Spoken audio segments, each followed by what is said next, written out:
Welcome to Being at Home with George. I'm excited to be here. And as we usually start each one of these recordings, is this idea of creating the possibility of what? Of embracing whatever comes up, saying yes to it, and at the same time, generating a hope, generating a way to get to a solution.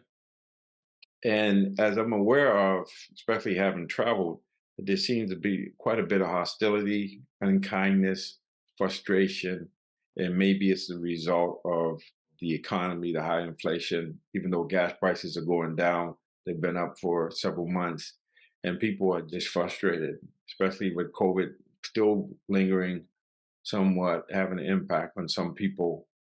And so I'd like to talk today about conflict resolution and the fact that it's my belief that it's an inside job. It begins with us as the inner conflict is where the solution is when we go to the inside. So I am under the understanding that Oprah Winfrey, when she had her TV show, that she had a sign on the green room that said, "You are responsible for the energy you bring to this room, this green room." And so to me, I think about this idea that, yeah, we are responsible for the energy we bring. We usually react to somebody's bad behavior with our own bad behavior because it's easier to react to hostility with hostility. It's just like eye for an eye, tooth for a tooth. But what we rather want to do is be able to respond. So I talk a lot about when there's no space between stimulus and response, we react to things. And this idea of conflict resolution is about responding, creating space between stimulus and response. And in that space, we choose our response. So it's possible to be able to respond to hostility with kindness or with seeking to understand. This idea of being able to mean what we say without being mean when we say it. Because we have this habit of making other people wrong so that we feel right. So when we talk about conflict resolution, it's an inside job.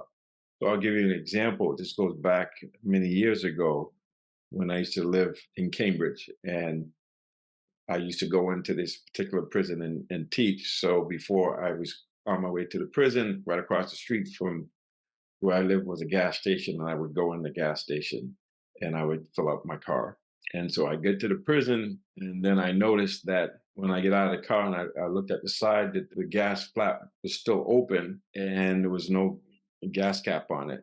So I was really upset about that because it's not that helpful and it's not easy to get a replacement. So I taught my class, and then when I went back home, when I got back to the gas station, I went in and I just asked them about, where's my gas cap? I was here, I got gas, and I didn't get it. And the attendant that I was talking to got really defensive, and we had this heated argument. And I left there, and I was so upset that I refused to buy gas there for several months, even though it was right across the street from me. And one day I was reflecting on it and just thinking about it. And I realized that maybe when I was there, I was reacting. I had a lot of hostility. I had this righteous anger. I wanted to make them wrong so that I was right. And I realized that I needed to go over there and make an amends. So I went over and I said, I'm sorry. There must have been anger there for reacting in an angry way. So I apologize. I didn't mean to do it. All I really wanted was I just wanted to be heard. I wanted the acknowledgement that I was there and I bought gas and that somehow the gas cap got lost. I wasn't really asking for the gas cap, although I really wanted that, but I wanted the confirmation that I was here and whoever was servicing my vehicle forgot to put the gas cap back on and they actually left the flap open. And so I apologized, and I had an older car in those days, so I needed to get an oil change and I needed to get some other things done.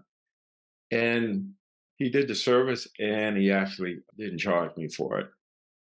And so I reflect on that and realize that, yeah, that is the key here. That it's the energy that I brought to him where he was reacting to me.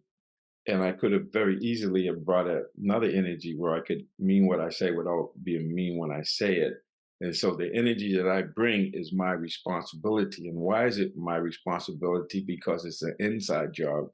And it's only I can create the habit, the possibility of me being able to create space between stimulus and response And in that space, I can choose to communicate. I can choose to mean what I say without being mean when I say it, so that I'm not creating a situation where it's hostility versus hostility, rather than coming in with this idea, seeking to understand than to be understood, or just being able to speak my truth, speak my experience, and then hopefully the person can hear me and then respond. And so now we're communicating. Now we're resolving conflict, but it must begin with me.